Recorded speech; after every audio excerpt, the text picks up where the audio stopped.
Are you going through brokenness right now?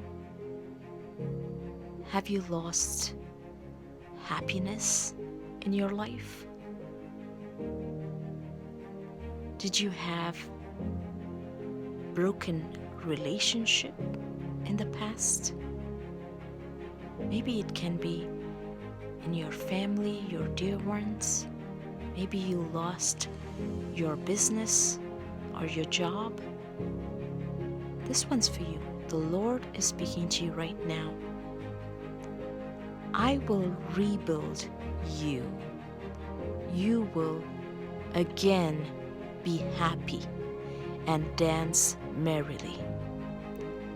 No matter whatever situation you are in right now, Jesus is willing to have mercy and rebuild your situation.